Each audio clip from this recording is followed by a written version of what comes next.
La Bible dit dans Malachie, chapitre 3, et le verset 16, « Alors, ceux qui craignent l'Éternel se parlèrent l'un à l'autre. L'Éternel fut attentif et il écouta. Et un livre de souvenirs fut écrit devant lui pour ceux qui craignent l'Éternel et qui honorent son nom. » Prions. Merci Seigneur Jésus que tu es mort pour nous. Merci pour le pardon des péchés, pour ta miséricorde et ta grâce. Que tu nous aides aujourd'hui à comprendre et à mettre en pratique ta parole, ta volonté. Dans ton nom, je te prie, Jésus. Amen. Donc, ce verset parle de quelque chose de très important, évidemment, important à Dieu, parce qu'il dit que l'Éternel fut attentif et il écouta. Qu'est-ce qu'il écoute? Il est dans les cieux, dans un sens. On symbolise que Dieu est dans les cieux, n'est pas sur la terre, comme avant. Il est remonté avec le Père, l'Éternel, qui est Jésus. Et qu'est-ce qu'il fait maintenant? Il écoute. Qu'est-ce qu'il écoute? Les croyants. Les croyants qui se parlent. Nous avons des bonnes relations, n'est-ce pas, avec des autres croyants. Ils sont nos frères et nos sœurs en Christ. Nous sommes unis pour servir le Seigneur,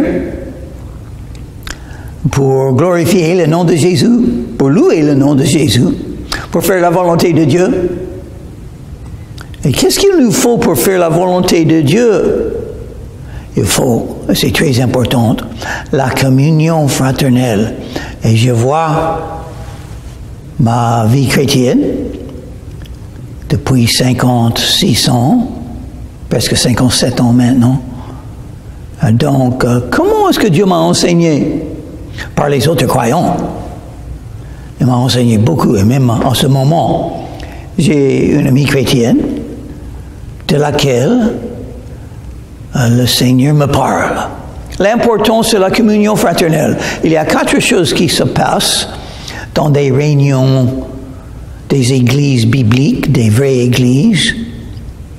La prédication de la parole de Dieu, les louanges du nom de Jésus, les prières les uns pour les autres, et la communion fraternelle. Lequel est le plus important? Ce sont tous les 4 importants, mais peut-être c'est la communion fraternelle qui est le plus importante, peut-être. Chaque croyant connaît Dieu.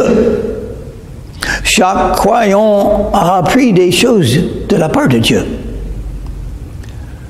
Chaque croyant a les dons de l'esprit. Et donc, je vais apprendre quand j'écoute mes frères et mes sœurs en Christ. Ce sont mes frères et mes sœurs. Ce ne sont pas simplement les autres êtres humains, ce sont mes frères et mes sœurs en Christ. Jésus est mort pour eux, Jésus les aime, et Jésus aime que nous soyons unis. Il ne faut pas juger, il faut pardonner, il faut s'aimer. Très important d'aimer les croyants et de parler des choses de Dieu, parler des versets bibliques, parler de Jésus le Sauveur, parler de l'œuvre de Dieu, parler de nos demandes de prière, parler avec les autres croyants que Dieu écoute. Il écoute. Qu'est-ce que les hommes disent sur la terre? Beaucoup de bêtises. Ils disent des mensonges. Ils disent des choses de la mauvaise doctrine, les doctrines des démons. Ils disent le nom de Dieu en vain. Donc, beaucoup de méchanceté est dit de la part des hommes, n'est-ce pas? Beaucoup. De part de leur péché, ils veulent faire. La haine, les orgueilleux, qui parlent d'eux-mêmes.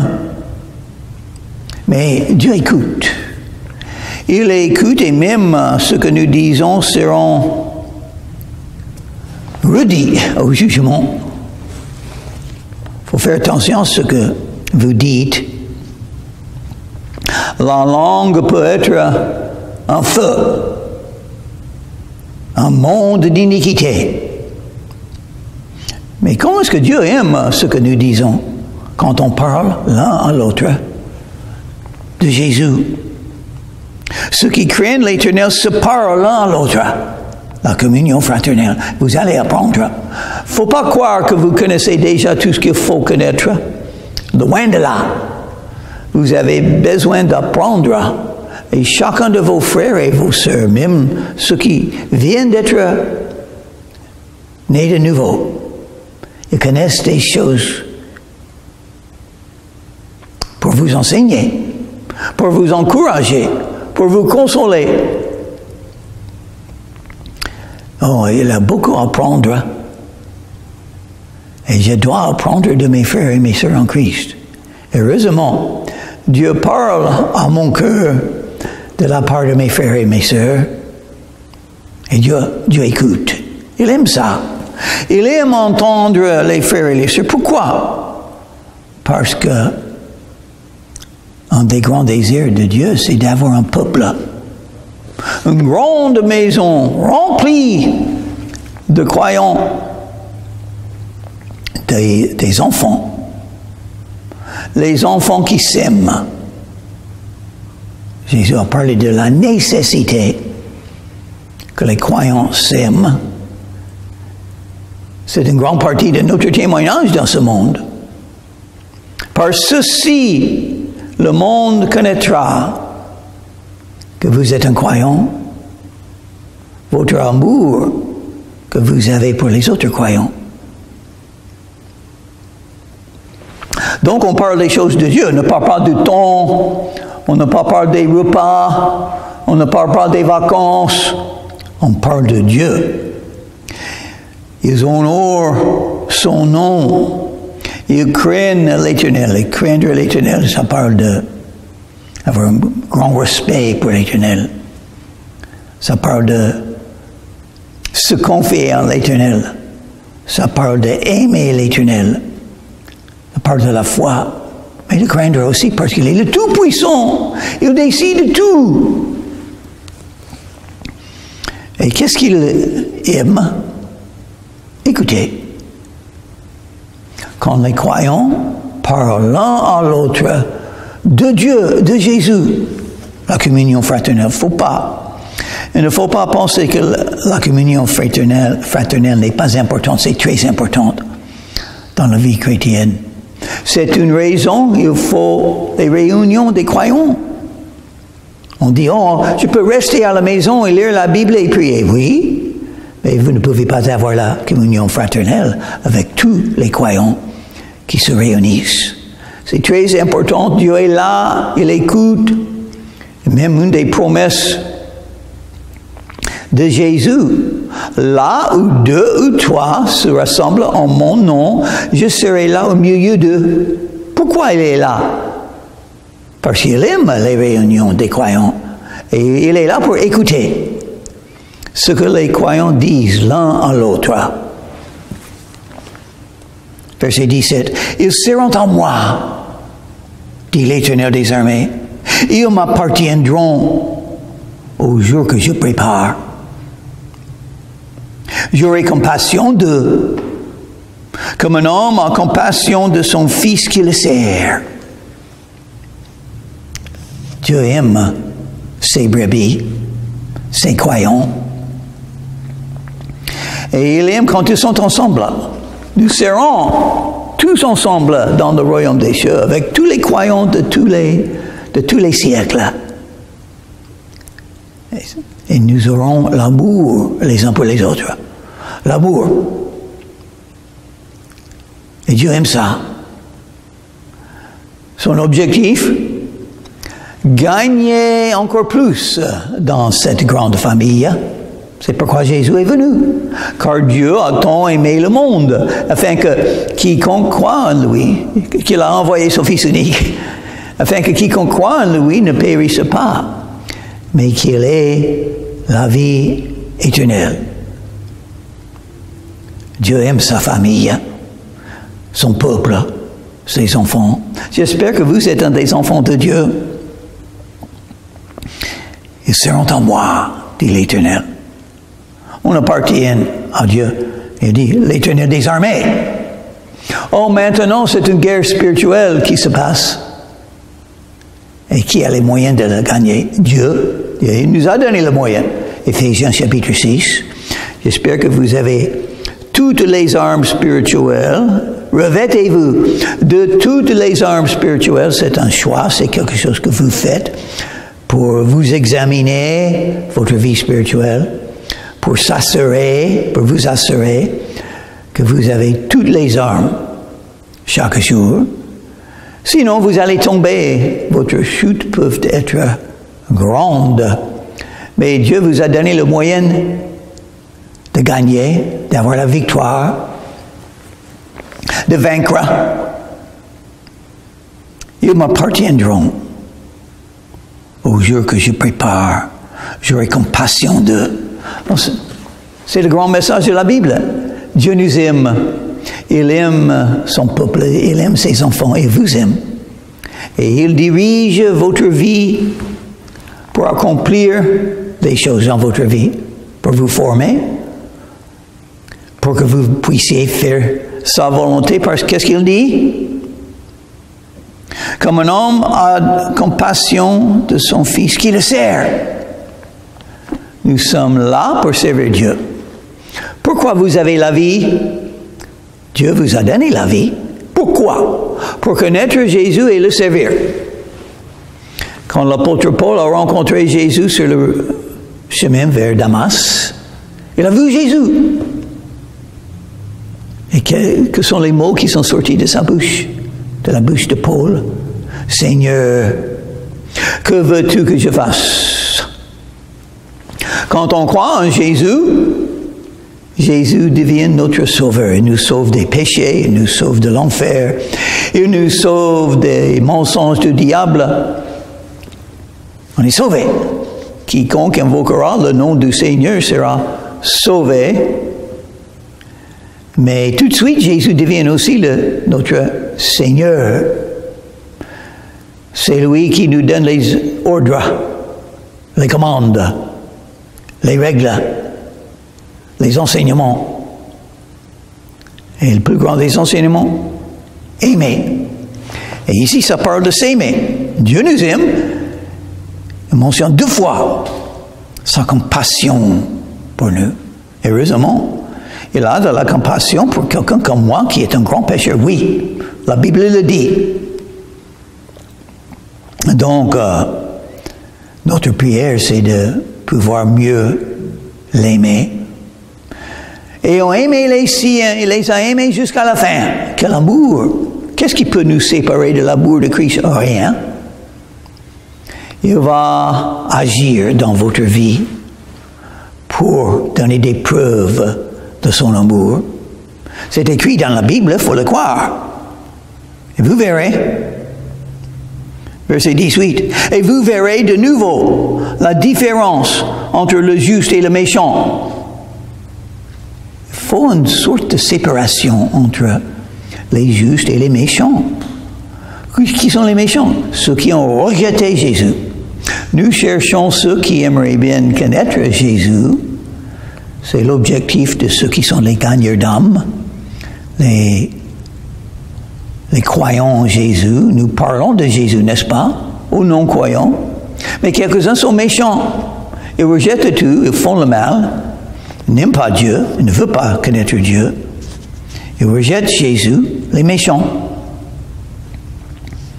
Il y a une différence entre les justes et les méchants. Nous ne sommes pas mieux qu'eux, mais nous sommes pardonnés par Jésus. Sanctifiés par Jésus.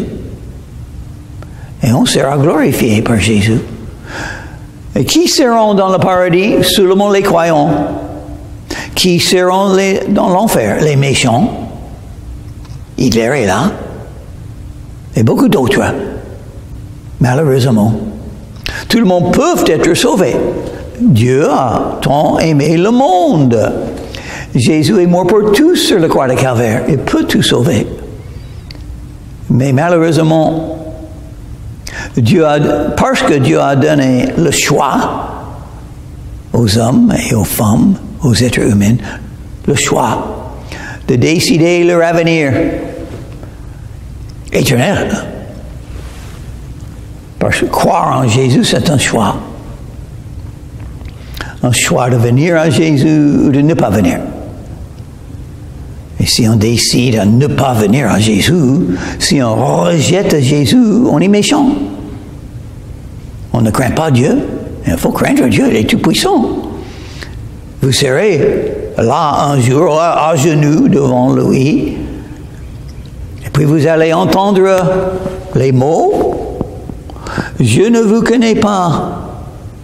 Vous ne pouvez pas entrer dans le royaume des cieux. » Ça serait des mots horribles. Et il y aura éternellement une séparation entre les justes, justifiés parfois en Jésus, pas par leurs œuvres, et les méchants. Méchants parce qu'ils ont rejeté Jésus et son amour, et son pardon, et sa mort sur la croix. Une séparation de tous les justes, vous et moi, dans le paradis éternellement, et tous les méchants éternellement dans l'enfer. Une séparation. Et dès qu'on est là, on ne peut pas sortir. C'est fini. Et qui a décidé? Vous. Si vous avez décidé de rejeter Jésus, vous avez décidé de vivre éternellement dans l'enfer. Mais si vous êtes venu comme un enfant à Jésus pour le recevoir, pour te pardonner de vos péchés, pour commencer à le suivre, pour se confier en lui, vous serez éternellement dans le paradis, gratuitement. Mais Dieu veut que cette séparation se trouve maintenant. Il aime quand les croyances se ressemblent, les frères et les sœurs en Christ. Ceux qui ont reçu Jésus, et les non-croyants sont invités pour écouter l'Évangile, mais ils ne vont pas rester. Ce ne sont pas des vrais croyants. Un moyen de reconnaître ceux qui ne sont pas des vrais croyants, ceux qui ne restent pas avec les croyants, ceux qui s'en vont parce qu'ils ne sont pas des vrais croyants, ne comprennent pas ce qui se passe là. L'amour chrétien, la prédication de la Bible, les prières à Jésus, les louanges à Jésus, seulement les croyants aiment ça. Les croyants ne l'aiment pas. Malheureusement pour eux. Entre celui qui sert Dieu et celui qui ne le sert pas, voilà la différence. Une grande différence entre le méchant et le juste. Le juste est quelqu'un qui est devenu un serviteur de Dieu. C'est pourquoi nous prions, Seigneur, que veux-tu que je fasse? Que ta volonté se fasse, Seigneur. Qu'est-ce que tu veux de moi? J'ai une décision à faire. Que tu me guides, que tu me donnes la sagesse pour connaître quelle décision je dois faire pour toi, pour te suivre, parce que je ne suis pas assez sage pour connaître et je veux faire ta volonté. Mais les méchants ne prient ça jamais. Non, ils sont en rébellion contre Dieu. Ils ne servent pas Dieu, ils servent eux-mêmes, ou ils servent le diable, ils servent les philosophies du monde, ils servent les autres êtres humains, mais ils ne servent pas Jésus. Nous sommes les serviteurs de Dieu. C'est la différence entre nous et les croyants. Chapitre 4. Car voici, le jour vient. Oh, quelque chose va changer. Maintenant, on a cette vie. Quelques-uns sont des croyants, d'autres sont des non-croyants. Il y a une grande différence. Les croyants se ressemblent, ils s'aiment. Ils parlent l'un à l'autre de Jésus, du salut, de l'amour de Dieu. Et Dieu aime écouter. Le jour vient, ardent comme une fournaise. Ça parle du jugement. Le jugement vient, il faut faire attention. La vie est courte, vous allez mourir, et après le jugement. Il faut connaître Jésus. Vous aurez besoin d'un sauveur. Ça ne va pas marcher si vous êtes au jugement sans Jésus comme votre sauveur. Tous les hautains et tous les méchants seront comme du chaume. Qu'est-ce qui arrive au chaume? C'est brûlé. Vite et facilement. Les hautains, les orgueilleux. Centré sur soi, orgueilleux, il ne vient pas à Jésus. Il faut dire, oui, j'ai besoin, comme un enfant, j'ai besoin de quelqu'un plus grand, plus fort que moi pour m'aider, pour me sauver, pour me pardonner. C'est vrai que j'ai fait des bêtises, des péchés, et j'ai besoin du pardon et l'amour de Dieu. Je viens à Jésus pour recevoir l'amour de Dieu en moi. Mais quelqu'un qui est hautain pense qu'il ou elle est quelque chose. Et les méchants, tous les méchants, comment ne pas être un méchant? Demandez le pardon à Jésus, avec le désir de le suivre. Si vous ne faites pas ça, vous êtes un des méchants. Le jour qui vient les embrasera, dit l'Éternel des armées. Ça va arriver. C'est un avertissement. Repentez-vous, car le royaume des cieux est proche. Jésus a dit, Jean le Baptiste a dit. Il ne leur laissera ni racine ni rameau. Ça sert à la fin. Dieu est l'Éternel. Il veut donner la vie éternelle à tous, afin que tous puissent entrer dans le royaume des cieux. Mais il vous a donné le choix. Mais pour vous qui craignez mon nom, ceux qui ont fait le choix de dire oui, je vais croire en Dieu, c'est un choix. Il ne faut pas croire les mensonges du monde qui disent constamment Dieu n'existe pas. C'est pas vrai, il a tout créé. Il vous a donné la vie. Il a envoyé Jésus pour mourir pour vous. Maintenant, l'Esprit de Dieu est dans le monde pour vous dire viens à Jésus. Et les croyants qui disent, viens à Jésus. Moi, je suis venu à Jésus. J'ai invoqué le nom de Jésus. Il m'a sauvé. Il s'est manifesté à moi dans mon cœur. Il peut faire la même chose pour vous. Mais pour vous qui craignez mon nom, se lèvera le soleil de la justice. Justification par la foi. Craignez Dieu, ça veut dire croire en Jésus. Et la guérison sera sous vos ailes, sous ses ailes, la guérison de la plus grande maladie, la maladie du péché. C'est une maladie. C'est une maladie qui vous mène à la mort. Le salaire du péché, c'est la mort. Mais le don gratuit de Dieu, c'est la vie éternelle dans notre Seigneur Jésus-Christ. Vous sauterez comme les veaux d'une étable, les ailes des aigles, la force des veaux. Vous pouvez devenir la personne que Dieu veut que vous soyez. Une personne avec beaucoup de foi et amour. Une personne forte. Un serviteur de Dieu. Comme David et Moïse et Élie. Comme Jean-Baptiste et l'apôtre Paul. Comme Marie de Magdala et Marie, la mère de Jésus. Vous pouvez devenir un croyant ou une croyante comme eux.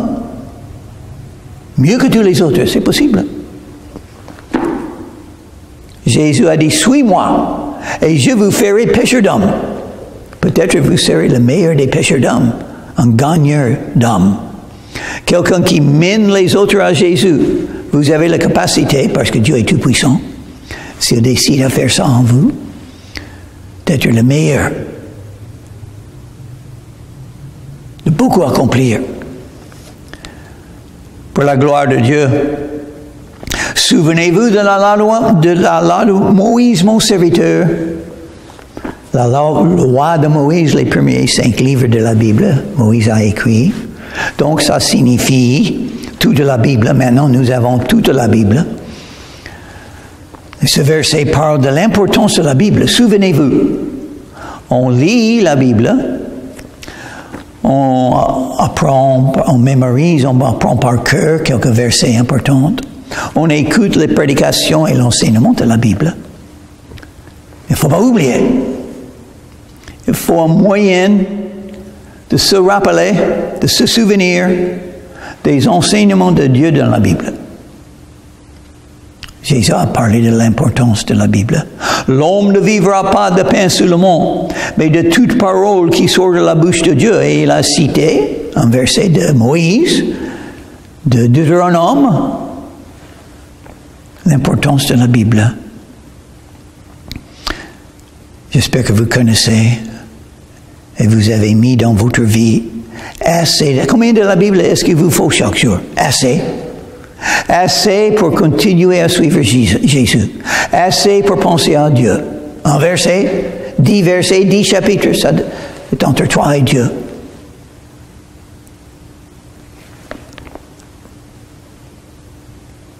Auquel j'ai prescrit en Horeb pour tout Israël des préceptes et des ordonnances. Donc ces mots. La loi, les préceptes, les ordonnances, ça symbolise la Bible. Le livre le plus important du monde. La parole écrite de Dieu. La nourriture spirituelle. Vous ne pouvez pas croître dans la foi sans assez de la Bible dans votre vie. Une raison qu'on vienne à des réunions, c'est écouter les enseignements de la Bible pour vous aider à réfléchir. Mais c'est à vous de le faire. Pendant la journée,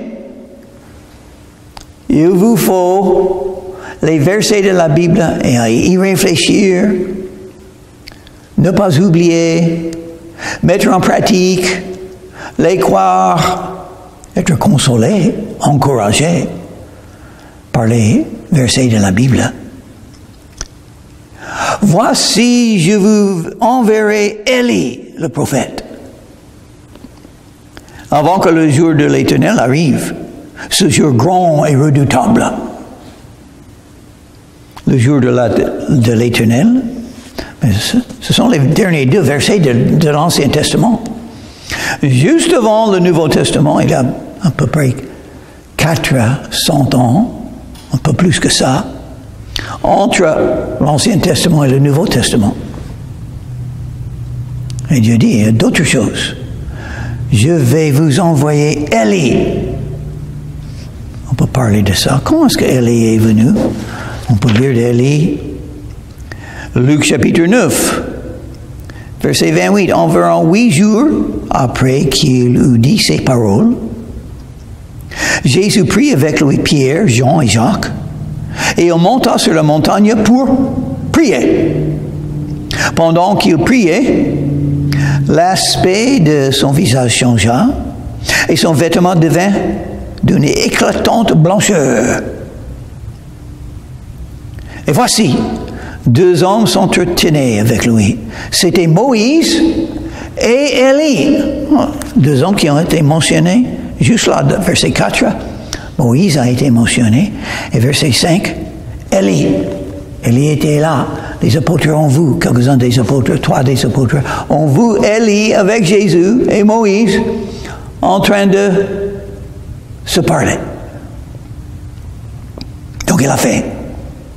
Et plus que ça, Jean-Baptiste est venu. Qu'est-ce que Jean-Baptiste a fait? Verset 6. Il ramènera le cœur des pères à leurs enfants, la repentance. Les familles détruites. Les familles n'ont pas de bonne relation. Qu'est-ce que c'est le problème? Le problème avec une famille, le péché, le diable a ses ruses. Il n'aime pas la famille. Il veut détruire un couple et il le fait souvent. L'amour humain est faible. Et c'est facile pour le diable de l'écraser, de le faire sortir. Heureusement, nous avons l'amour de Jésus qui est éternel.